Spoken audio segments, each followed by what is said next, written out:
Vous êtes reposés, je trouve, aujourd'hui. Vous avez eu 1 heure de plus pour dormir, hein? Avec le changement d'heure en notre faveur.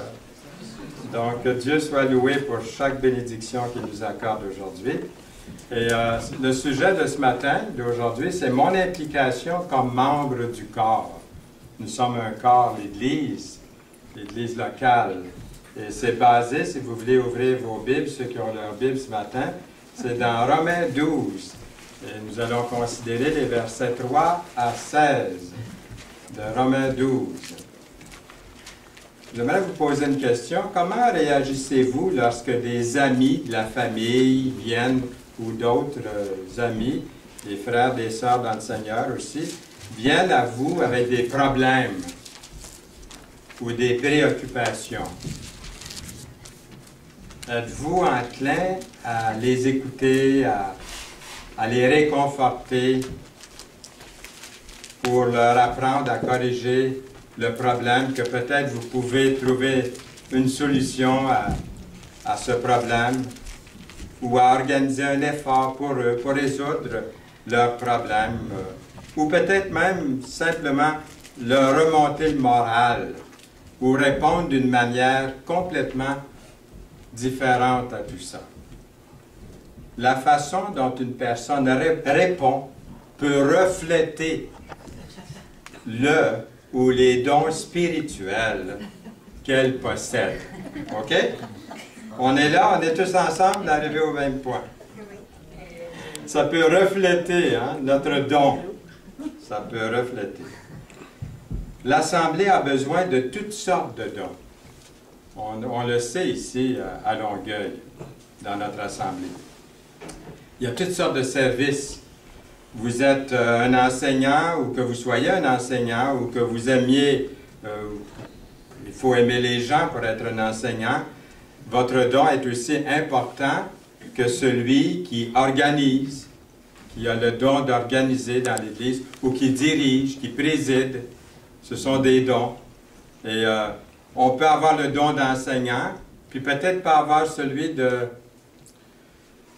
diriger, d'organiser. On a différents dons, on les met ensemble pour servir le Seigneur. C'est merveilleux quand on peut faire ça. Je n'ai pas tous les dons, mais je vois ma soeur, mon frère, qui a des dons, qui mettent en pratique dans l'amour pour plaire à Dieu. On veut tous plaire à Dieu, puis ensemble, on travaille dans l'harmonie à son service. Si vous aimez exercer la miséricorde, ou de la pitié des fois, de la compassion, vous avez ce sentiment de compassion envers les moins fortunés, vous remarquez les gens démunis, bien votre don spirituel est aussi nécessaire que celui qui donne généreusement dans l'offrande. Il y en a qui ont ce don on va en parler dans quelques instants, ils sont généreux, ils donneraient leur chemise, ils donneraient tout, ils ont un plaisir à faire ça. C'est un don que Dieu leur donne, ils l'exercent. Ça ne veut pas dire que les autres n'ont pas besoin de donner. On exerce tous les dons d'une certaine façon, mais il y en a vraiment qui sont marqués avec un don, et ça devient évident pour tous. Comme il y a beaucoup de différents dons, il y a beaucoup de différentes façons de les exprimer, ces dons-là. Dieu a créé chaque personne unique et nécessaire pour le corps du Christ, son Église. Personne ne devrait se considérer comme plus important ou moins important que quelqu'un d'autre dans le corps de Christ. Vous êtes tous importants, nous sommes tous importants à ses yeux. Que ce soit un tout petit don que vous considérez un petit don, comme celui qu'on pourrait considérer comme le plus grand don. Et notre texte biblique dit ceci: « Par la grâce qui m'a été donnée, je dis donc à chacun de vous de n'avoir pas de lui-même une trop haute opinion, mais de revêtir des sentiments modestes selon la mesure de foi que Dieu a départie à chacun. » Au verset 3 du chapitre 12 de Romains. Vous connaissez peut-être l'histoire du professeur d'université et son chauffeur. C'était un professeur d'université renommé, extraordinaire. Il avait une connaissance incroyable. Et puis, il y avait un chauffeur, son chauffeur. Puis, son chauffeur, bien, il avait entendu toutes ses conférences. À un moment donné, son chauffeur, il dit au professeur d'université, pendant qu'ils allaient donner une conférence, il dit, savez-vous, il dit, docteur, il dit, moi, il dit, je pourrais donner dans les moindres détails la conférence que vous allez donner. Je l'ai apprise par cœur. Je pourrais le donner à votre place. Il a trouvé ça amusant, le professeur d'université. Il dit, je suis un peu fatigué ce matin, alors tu peux y aller, on va changer de veston et tu vas donner la conférence. Alors, le chauffeur est arrivé devant tous ces érudits, des hommes vraiment, des scientifiques, des hommes vraiment, des femmes aussi très, très érudites, et puis il leur a parlé, ce chauffeur. Il a donné dans tous les détails les points scientifiques les plus compliqués, les formules, vous ne pouvez pas savoir. Et puis, il a tellement bien fait ça qu'il restait 10 minutes du temps. Alors, le maître de cérémonie, il dit, vu qu'on a 10 minutes, il dit, n'importe qui aurait une question pour notre docteur, veuillez la poser, s'il vous plaît. Alors, il y en a un qui s'est levé debout puis a posé une de ces questions de 64 000 $. Le chauffeur, il dit, monsieur, votre question est tellement épaisse que je vais demander à mon chauffeur en arrière d'y répondre. Le verset 4 dit ceci. Vous voyez son chauffeur, là? Le verset 4 dit, « Car comme nous avons plusieurs membres dans un seul corps, et que tous les membres n'ont pas la même fonction, ainsi nous sommes plusieurs. Nous formons un seul corps en Christ, et nous sommes tous membres les uns des autres. Puisque nous avons des dons différents, selon la grâce qui nous a été accordée, que celui qui a le don de prophétie l'exerce en proportion de la foi. Que celui qui est appelé au don s'attache à son don. Que celui qui enseigne s'attache à son enseignement. Que celui qui exhorte à l'exhortation, que celui qui donne le fasse avec libéralité, le mot qu'on a vu tantôt, que notre frère a lu, que celui qui préside le fasse avec zèle, que celui qui pratique la miséricorde le fasse avec joie. Donc, c'est un verset ici qui n'a presque pas besoin de commentaires. Et ce qui est intéressant, c'est qu'un seul corps, plusieurs membres. Je n'ai jamais entendu mon oreille droite essayer de contredire mon oreille gauche. Ils essaient de s'entendre tous les deux pour que ce soit bien en stéréo et que ça puisse bien être bien saisi. Nous lisons, comme nous avons plusieurs membres dans un seul corps. Je vais relire quelquefois les versets, c'est une bonne répétition pour pouvoir saisir davantage ce à quoi nous sommes appelés. Et que tous les membres n'ont pas la même fonction au verset 4. Les dons nous proviennent de Dieu, nous proviennent du Seigneur. Nous avons des dons différents, nous avons lu, selon la grâce qui nous a été accordée. Tout en reconnaissant que c'est Dieu qui nous favorise d'un don, nous devons comprendre que tous les dons spirituels viennent du Seigneur, viennent de Dieu. C'est bon ça. Je pense de s'arrêter là-dessus.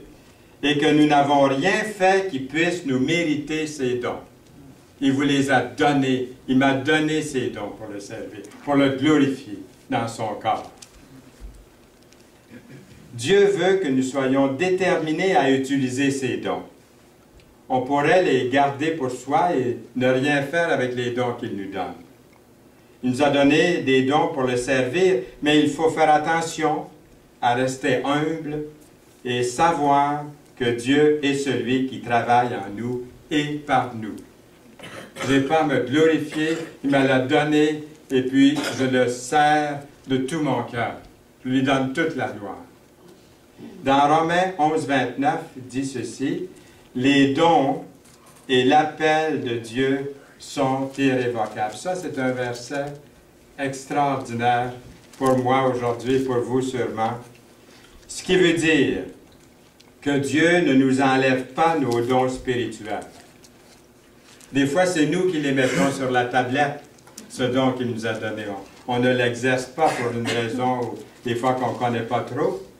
Mais lui, il ne revient pas sur sa parole. Il vous a donné des dons. L'exercez-vous? Le mettez-vous en pratique? Ou est-ce que vous l'avez mis sur une tablette? Ou vous dites, moi, je préfère tel don. Il vous a donné un don, vous le connaissez peut-être, et puis, est-ce que vous l'exercez? Lui, après nous l'avoir donné, il ne se base pas sur votre performance à exercer ce don. Il vous le laisse, le don. Vous l'avez. C'est à vous maintenant de l'exercer pour sa gloire. Comme de bons dispensateurs, nous lisons des diverses grâces de Dieu, que chacun de vous mette au service des autres le don qu'il a reçu. Certains disent que les dons ont cessé parce que nous avons maintenant la Bible. Vous avez peut-être déjà entendu dire ça. Ils affirment que les dons ont été utilisés pour l'établissement au début de l'Église, au début de l'Église chrétienne, alors que la Bible n'était pas complète. Puis aujourd'hui, puisque la Bible est complète, il n'est plus nécessaire d'avoir certains dons, disent-ils ou croient-ils. D'autres soutiennent que tous les dons sont pour aujourd'hui, mais à un degré moindre. Il y a de bons arguments, on peut dire, des deux côtés de cette idée-là. Personnellement, vous voulez savoir mon idée? Peut-être que oui, peut-être que non, je vous la donne quand même. C'est gratuit, hein? C'est un petit bonus. Personnellement, moi, je suis prêt à accepter tous les dons. Tous les dons. Je les accepte. Mais en faisant bien attention, et ça, j'aimerais le souligner ici, je mets l'emphase là-dessus, tout en acceptant tous les dons que la parole de Dieu nous donne, puis il y en a plusieurs dons dans la parole, je fais bien attention de ne pas ajouter à la révélation biblique, qui est maintenant complète. Hein, je pense que j'ai déjà parlé de ça dans un des messages. On entend souvent certains prédicateurs américains, « The Lord told me hein, »,« Dieu m'a dit », et là on vous sort quelque chose. Ou quelqu'un qui vous dit « Dieu m'a dit », bien c'est difficile de l'obstiner, c'est Dieu qui lui a parlé. Il y a une ligne directe lui, avec Dieu, donc attention. Dieu peut nous parler, oui, mais par sa parole, par la révélation écrite. Tout ce qui vient en dehors de ça, ajouter ou couper, je dois faire bien attention. Je ne veux pas dire qu'on n'est jamais coupable, mais du moment qu'on s'en aperçoit, on revient à la parole, puis on le confesse au Seigneur d'avoir ajouté à sa parole ou d'avoir coupé des choses. Il faut bien comprendre que nos dons spirituels sont destinés à la gloire de Dieu et non à nous-mêmes.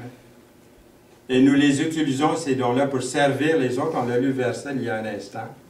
De telle sorte que la lumière de Jésus brille au travers de vous.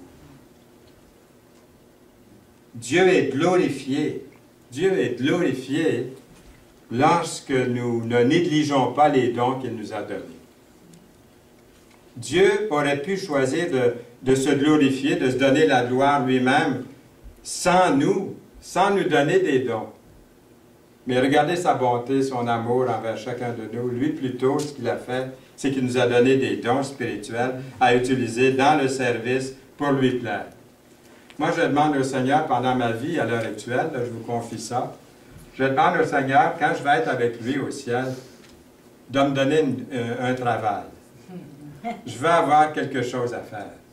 Je vais avoir des responsabilités. Mais j'ai dit, Seigneur, ça va être merveilleux. Je voudrais que tu me donnes quelque chose à faire. Je ne sais pas quoi, mais donne-moi quelque chose de vraiment formidable.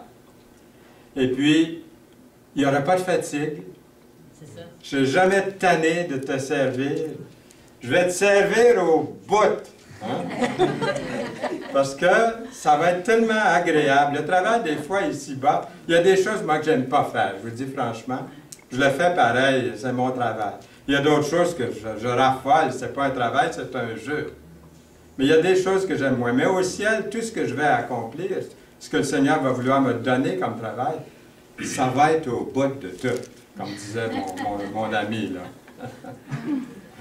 Donc, c'est ça que je demande au Seigneur. Ça, ce n'était pas dans mes notes, ce matin. Alors, la parole de Dieu. Si quelqu'un parle, que ce soit comme annonçant les oracles de Dieu. 1 Pierre 4, verset 11a. Maintenant, le don d'exhortation. Moi, j'aime mieux le don d'encouragement. Ça vous fait penser à quoi, exhortation? Ça nous fait penser à se faire chicaner. Hein? Ouais. Quelqu'un qui nous vient nous faire des reproches ou qui nous donne des conseils. On se dit, j'ai pas besoin de ces conseils, je pourrais y en donner. Hein? Mais on aime l'encouragement. On aime quelqu'un qui va nous dire merci ou qui va nous dire c'est bien fait, qui va poser une question, est-ce que je peux en savoir davantage? C'est un encouragement, c'est une exhortation. On est en train d'aider la personne. C'est marqué exhortez-vous ou encouragez-vous. C'est un synonyme le mot encouragement. Exhortez-vous les uns les autres chaque jour, aussi longtemps qu'on peut dire aujourd'hui. Alors pensez là aujourd'hui là à encourager quelqu'un, tiens. Hein? C'est pour aujourd'hui, 2 fois aujourd'hui, là, dans ce verset-là, chaque jour puis aujourd'hui, afin qu'aucun de vous ne s'endurcisse par la séduction du péché hébreu. 3, 13. Quelqu'un a dit, et j'ai aimé ça, j'ai trouvé ça, je ne sais pas de qui ça a été dit, là, mais je l'ai copié, complimentez-moi et je ne vous croirai peut-être pas. Critiquez-moi et je ne vous aimerai peut-être plus. Ignorez-moi et je ne vous le pardonnerai peut-être pas. Ah, mais encouragez-moi et je ne vous oublierai plus jamais. C'est bon, hein? Quelqu'un a pensé à ça? D'avoir ce don d'encourager les autres, d'exhortation et la capacité surnaturelle de bien comprendre l'autre personne. C'est ça le don. Et de pouvoir lui apporter. Il y en a qui sont doués pour ça. Je connais, moi, il y en a ici, dans l'Église, qui sont doués, qui ont ce don-là. Ils ne savent peut-être pas, ils sont doués. Parce qu'ils apportent de bons conseils, ils encouragent les autres, ils aiment encourager les autres, ils aiment pouvoir faire appel au cœur des croyants d'une façon particulière pour qu'ils prennent les bonnes décisions ou changer leur vie pour le mieux. Ils ont le tour d'encourager, de parler aux autres. Est-ce qu'il y en a qui ont suivi? Est-ce que ça vous dit quelque chose? Denis Gravèche? Puis Luciane Boutet, est-ce qu'il y en a que c'est? Ah, il n'y a pas de ferveur de boxe? Oui, il y en a quelques-uns, OK. Je ne sais pas, est-ce qu'ils ont joué hier? Ils ont boxé hier? Qui est-ce qui a gagné? Boutet a gagné, il doit être content. Oui, OK. Bien, ça paraît peut-être pas, hein? Mais quand j'étais à l'école secondaire, j'ai pris la boxe. On ne dirait pas ça à me voir aujourd'hui. Hein? Oui, j'ai pris la boxe, puis une fois, je m'en suis bien servi plus tard. Parce que j'avais quelqu'un qui mesurait à peu près 6 pieds, et puis il me bavait, comme on dit, excusez de dire ça dans mon message, mais ça illustre quand même ce qu'on va voir dans un instant, c'est que ça m'a servi.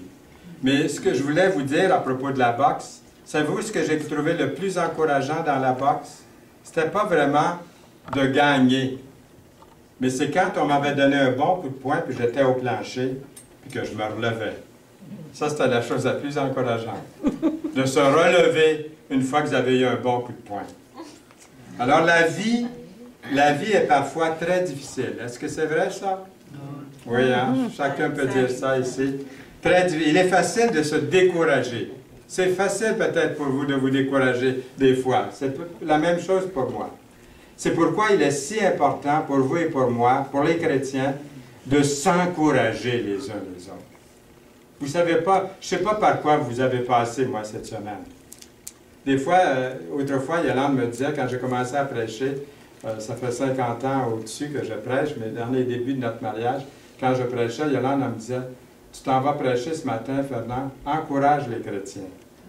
Elle dit, ils ont eu peut-être une grosse semaine difficile. Va pas là pour lui cogner sa tête le dimanche matin, mais essaie de dire quelque chose qui va les encourager. Puis en même temps, faire du bien, dans les corriger dans leur vie aussi, mais d'une façon, encourage-les.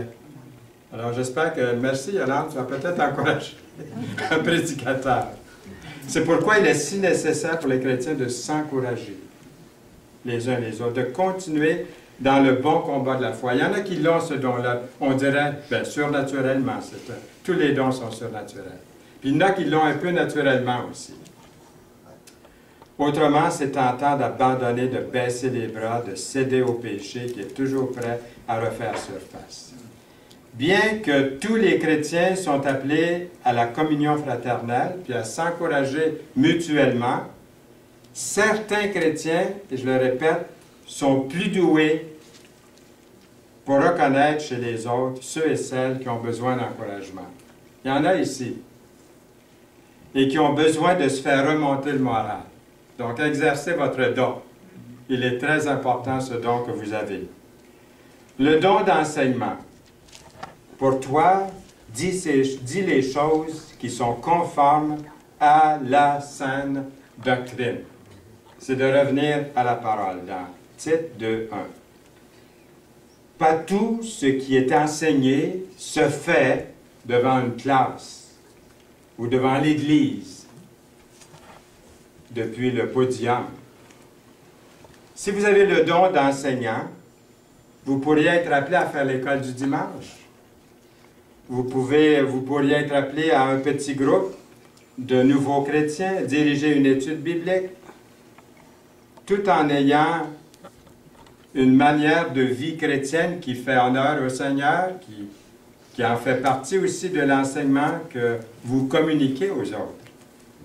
Si c'est ce don-là que vous possédez, vous profitez probablement de toutes sortes de bonnes lectures, vous vous entourez de toutes sortes de livres chrétiens, puis ici, il y a une très bonne bibliothèque à l'Église.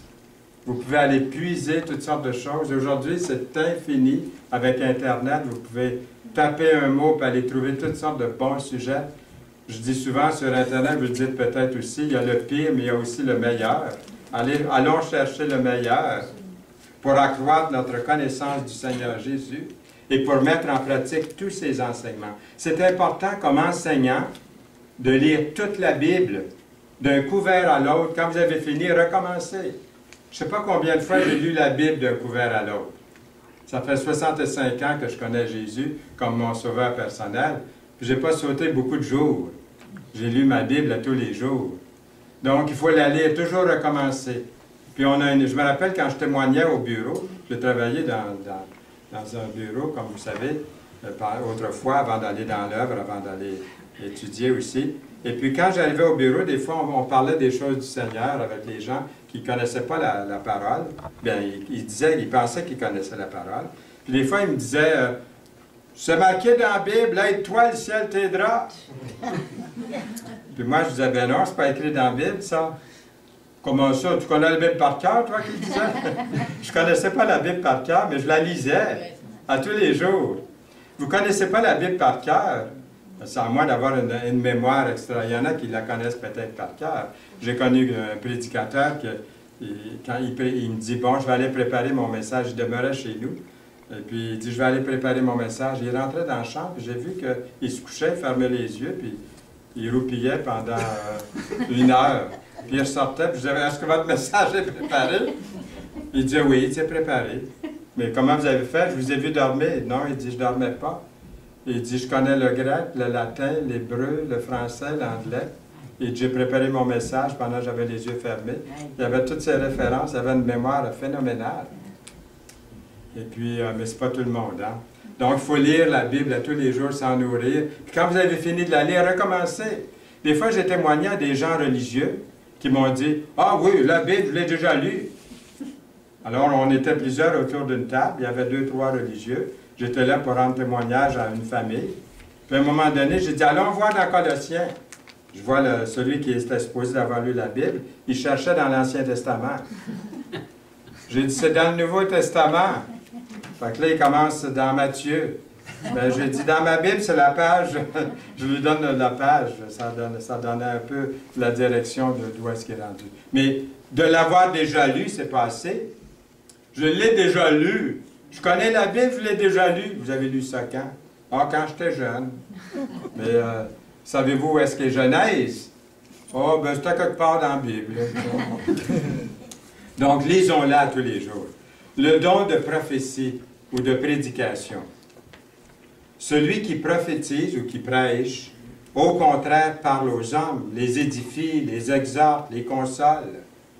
Celui qui parle en langue, il va y être question de ce don-là un peu plus tard, s'édifie lui-même. Celui qui prophétise édifie l'Église. 1 Corinthiens 14, versets 3 et 4. J'aimerais faire une citation du docteur G. Campbell Morgan. Il y a eu 4 fils. Ils étaient tous des prédicateurs. Quelqu'un est venu une fois dans le salon où toute la famille était réunie. Il voulait savoir ce que Howard, l'un des fils, répondrait à la question, Howard, qui est le plus grand prédicateur dans votre famille? Howard avait une grande admiration pour son père et aussitôt a regardé dans la direction de son père et il a répondu avec un moment d'hésitation, « Ma mère! » Ma mère! Et les mères, sont importantes dans la maison. Une mère chrétienne, quel trésor pour la famille. Le prédicateur doit être continuellement à l'écoute de l'Esprit Saint et ce que l'Esprit lui transmet comme message de la parole de Dieu. Le Saint-Esprit peut vous amener à prier pour celui-ci ou celle-là qui sont en difficulté ou qui ont besoin d'une intervention de Dieu dans leur vie. L'Esprit de Dieu peut vous amener à partager un verset ou un mot d'encouragement à quelqu'un d'autre. Quel que soit le cas, vous utilisez le don de prédicateur ou de prophétie, de prophète, pour servir les autres dans l'amour et non pas dans l'agressivité. Vaut mieux encourager tout et chacun plutôt que de toujours pointer du doigt. Vaut mieux dire des choses que vous savez venir du Seigneur et de sa parole. Bien exercer son don ou ses dons. Si quelqu'un parle, on a déjà cité ce verset-là, que ce soit comme annonçant les oracles de Dieu, si quelqu'un remplit un don, qu'il le remplisse selon la force que Dieu communique, afin qu'en toute chose Dieu soit glorifié par Jésus-Christ. 1 Pierre 4, 11. J'aimerais vous montrer ce que des fois les prédicateurs entendent. J'ai trouvé ça aussi. Ce qu'on entend des fois, les prédicateurs entendent à la sortie de l'Église. Des fois, je vais à l'arrière, quand je n'ai pas trop de choses à préparer, puis je donne la main aux gens, puis c'est intéressant ce que les gens disent. Et puis j'ai noté ici quelques-unes des choses que des fois les prédicateurs ont entendues à la sortie. Quelqu'un lui a dit, « Vous arrivez toujours à bien remplir le temps qui vous est alloué. » Un autre, « Ça ne me fait rien ce que les autres disent de votre message, moi j'aime bien vos sermons. » Il y en a un qui a dit, celui-là je l'aime beaucoup, « Si j'avais su que vous étiez pour être si bon ce matin, j'aurais amené un voisin à entendre votre message. » Un autre, « Savez-vous qu'il y a 243 tuiles au plafond? » J'espère qu'il n'y a pas personne qui va me dire ça en sortant. J'en ai vu une couple qui ont baillé tantôt, là. Mais... un autre, on ne devrait pas vous demander à prêcher aussi souvent. Alors, c'est la sorte de choses que quelqu'un, un prédicateur, a noté. Et puis, je pensais que ça serait intéressant de vous montrer. Ça ne dépend pas toujours du prédicateur. Hein? Mettons pas toujours la faute sur l'enseignement. Des fois, ça peut dépendre de moi qui est assis là, qui écoute le message aussi. Le don de miséricorde. Reprenez les uns. Ceux qui contestent, reprenez-les. Sauvez-en d'autres en les arrachant du feu et pour d'autres encore, ayez une pitié. Mêlée de crainte. Haïssant jusqu'à la tunique souillée par la chair. dans Jude 1, 22. Montrez de la miséricorde envers les autres, la Bible dit dans le psaume 145, 8, « L'Éternel est miséricordieux et compatissant, lent à la colère et plein de bonté. » On raconte qu'une mère, une fois, a approché Napoléon, cherchant un pardon pour son fils. L'empereur a répondu que le jeune homme avait commis 2 fois la même action et la justice exigeait la mort. « Mais je vous ne demande pas la justice, explique la mère, je plaide pour votre miséricorde. Mais votre fils ne mérite pas de miséricorde, répond Napoléon. » La femme s'écria, « Ce ne serait plus de la miséricorde s'il la méritait. Tout ce que je vous demande, c'est de la compassion. » Eh bien, alors l'empereur dit, « Je ferai miséricorde. » Et il a épargné la vie du fils de cette femme. C'est ce que le Seigneur a fait pour vous. C'est ce que le Seigneur a fait pour moi. Bénissez le Seigneur dans votre cœur. Le don de miséricorde, c'est la capacité surnaturelle d'apporter un soutien immédiat, une assistance aux autres, afin de soulager leurs charges de responsabilité. Avez-vous ce don-là? L'exercez-vous? Si tous sont appelés à être miséricordieux, moi comme les autres, envers les perdus, les démunis, de toutes sortes, les déprimés, il y a certaines personnes qui sont plus enclins et douées à faire preuve de miséricorde. La capacité surnaturelle, la bonne humeur, montrer de l'affection chrétienne, la mise en pratique de compassion pour soulager la souffrance physique des démunis, des malades, des personnes âgées. Qu'est-ce que ça veut dire être miséricordieux? Si quelqu'un, un croyant ou un incroyant, a du mal à mettre sa confiance en Dieu ou à s'engager par la foi à Jésus-Christ, je ne suis pas là pour les juger, pour les harceler au sujet de leur indifférence. Plutôt, je suis là, je suis appelé à montrer de la miséricorde, de la patience, beaucoup de patience. Ceux et celles qui sont doués de miséricorde voudront démontrer du réconfort, de l'amour, de l'encouragement, de la sympathie, de la patience. Ils vont investir du temps nécessaire pour communiquer aux autres l'amour de Dieu et le don de la miséricorde envers les autres. Que veut dire « ayez pitié », une pitié mêlée de crainte? Jude 1, 23. S'il est bon de montrer de la miséricorde et du réconfort, nous ne devrions jamais tolérer le péché ou participer au péché des autres. Ce n'est pas de faire comme les autres dans ce qu'ils font de mal qu'on peut les gagner au Seigneur. C'est dans le but on ne pratique pas leur péché. C'est comme quand le Seigneur s'était assis avec les pharisiens, les scribes, les pécheurs. Il devait y avoir une grosse différence entre le comportement de Jésus-Christ au sein de ces gens-là. Et puis il pouvait leur faire du bien, les aimer, se laisser laver les pieds par eux, et puis leur laver les pieds aussi. Quel exemple, quel modèle. Sortir quelqu'un du mal, c'est vraiment montrer de l'amour. C'est de lui montrer de l'amour à cette personne, plutôt que de la laisser continuer dans son péché, puis la détruire, lui ou elle, de lui montrer de l'amour et de la patience dans ce don que vous exercez. Le don de service. Tout ce que vous faites, faites-le de bon cœur comme pour le Seigneur et non pour les hommes. Sachant que vous recevrez du Seigneur l'héritage pour récompense. Servez Christ, le Seigneur. Colossiens 3, 23. La capacité surnaturelle d'exercer n'importe quelle tâche avec joie, de telle sorte qu'elle renforce et encourage les autres autour de vous spirituellement. En tant que chrétiens, nous sommes tous appelés à servir, vous et moi. Jésus n'est pas venu pour être servi, mais pour servir les autres. Nous suivons son exemple en quelque sorte. Pourtant, vous savez que certaines personnes, là, il y en a ici aujourd'hui, dans cette salle, certaines personnes sont spécialement douées pour servir, ils aiment servir. C'est leur don.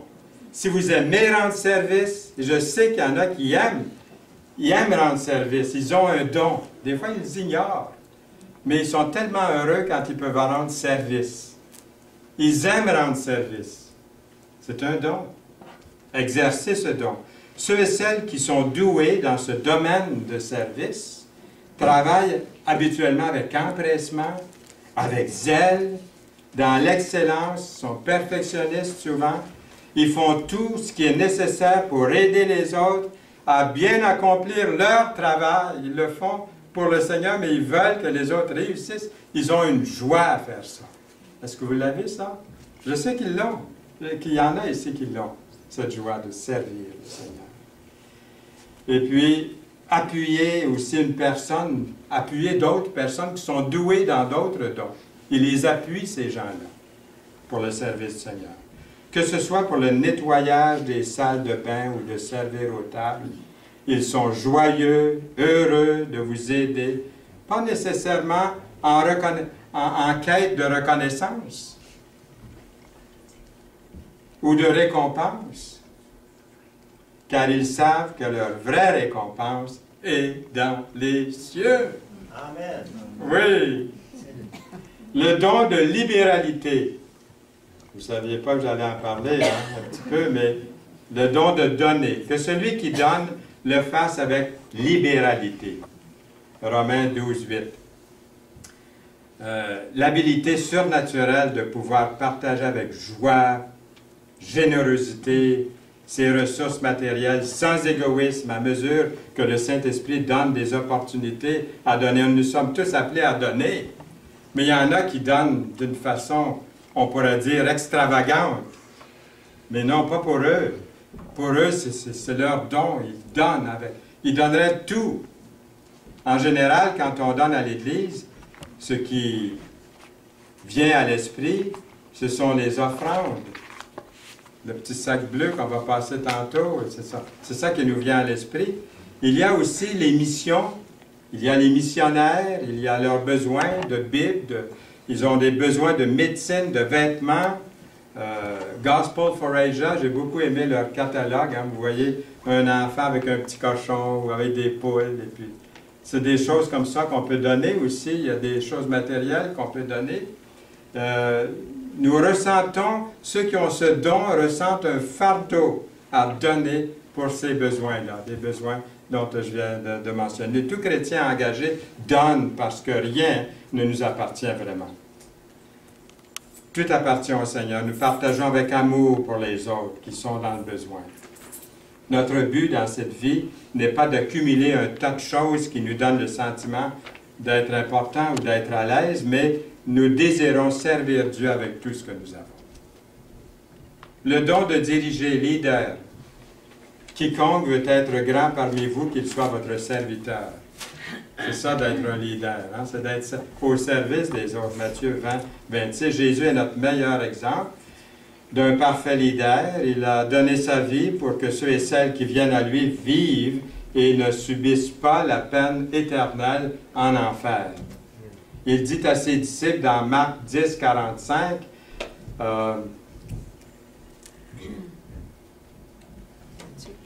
car le Fils de l'homme est venu non pour être servi, mais pour servir et donner sa vie comme la rançon de beaucoup. Marc 10, 45. La capacité surnaturelle à gouverner ou diriger un travail, que ce soit à l'Église ou ailleurs, pour le Seigneur, c'est un don merveilleux. Mais les dirigeants peuvent avoir une grande capacité d'amener les autres à les suivre dans les projets que Dieu leur a mis à cœur. Ils ont ce don de diriger, d'organiser, d'aller de l'avant. Ils demeurent humbles en le faisant. Ils ne se considèrent pas comme plus importants que n'importe qui d'autre parce qu'ils ont ce désir, les dirigeants. Ils sont utiles à assurer la direction et l'organisation d'un effort, mais selon la Bible, ils sont censés servir autant que n'importe quel autre chrétien dans l'Église qui possède un don. Il le met au service des autres. Moïse est un exemple d'un leader humble. qui a suivi et rencontré Dieu, mais il a également marché avec le peuple dans le désert. Il a exercé le droit de justice lors d'arguments parmi le peuple. Moïse a pris soin du peuple. Dieu a accompli des miracles par lui en pourvoyant de l'eau, de la nourriture à toute une population. Moïse a enseigné la loi de Dieu au peuple. D'autres personnes l'ont aidé. Et la Bible dit qu'il était l'une des personnes les plus humbles qui ait jamais vécu sur la terre. Un leader, un vrai dirigeant, mais humble. Il servait Dieu. Et puis ça paraissait. Conclusion, et là je vais simplement lire les versets en vitesse. Que l'amour soit sans hypocrisie, ayez le mal en horreur, attachez-vous fortement au bien, par amour fraternel, soyez pleins d'affection les uns pour les autres. Par honneur, usez de prévenance réciproque. Ayez du zèle et non de la paresse. Soyez fervents d'esprit, servez le Seigneur, réjouissez-vous en espérant. Soyez patients dans l'affliction, persévérez dans la prière. Pourvoyez aux besoins des saints. Exercez l'hospitalité. Bénissez ceux qui vous persécutent, bénissez et ne maudissez pas. Réjouissez-vous avec ceux qui se réjouissent, pleurez avec ceux qui pleurent. Ayez les mêmes sentiments les uns envers les autres. Mais laissez-vous attirer, n'aspirez pas à ce qui est élevé, mais laissez-vous attirer par ce qui est humble. Ne soyez point sages à vos propres yeux. Romains 12, les versets 9 à 16. Cet enseignement démontre l'importance de l'amour dans le service chrétien. Nous aimons Dieu, nous aimons nos frères et sœurs en Jésus-Christ, nous aimons ceux et celles qui ne sont pas des nôtres, qui ne sont pas ici, qui sont ailleurs, peut-être une autre dénomination. Nous aimons même nos ennemis. Et dans l'exercice de nos dons spirituels, nous devons nous rappeler que Dieu nous a donné ces dons pour lui redonner à lui toute la gloire. Dieu vous a sûrement donné un don. Persuadez de ça, si vous êtes un enfant de Dieu. Vous avez des talents aussi que vous pouvez mettre. On n'a pas parlé beaucoup des talents. Souvent, un talent devient un don spirituel. Lorsque nous servons le Seigneur, nous visons à plaire Dieu, non les hommes. Quelles sont les choses pour lesquelles vous êtes vraiment passionné aujourd'hui, si je vous demandais, si je vous posais cette question? Vous êtes passionné pour quelque chose. Qu'est-ce que c'est? Utilisez-vous toujours votre talent ou votre don? La prière qu'on pourrait faire au Seigneur, c'est de demander à Dieu de vous révéler votre don, si vous n'en êtes pas sûr encore. Comment l'utiliser, votre don? Avec un bon témoignage, avec patience, avec persévérance. Demandez à Dieu la force d'agir en chrétien dans les domaines qui peuvent être plus difficiles pour vous. Si vous trouvez plus difficile d'exercer de la miséricorde, par exemple, que Dieu puisse vous changer, vous permettre même de servir dans des endroits où vous n'êtes pas aussi doué. Il y a un verset à mettre en vue que j'aimerais vous suggérer pour cette semaine. Peut-être même le mettre sur votre réfrigérateur à la maison. Et c'est ce verset-ci. Comme de bons dispensateurs des diverses grâces de Dieu, que chacun de vous mette au service des autres le don qu'il a reçu. Amen. Amen. Seigneur, merci pour ta parole. Merci pour cette vérité et dans laquelle nous voulons vivre et marcher aujourd'hui pour ta plus grande gloire. Merci de ta bénédiction sur nous aujourd'hui dans ce lieu. Au nom de Jésus-Christ. Amen.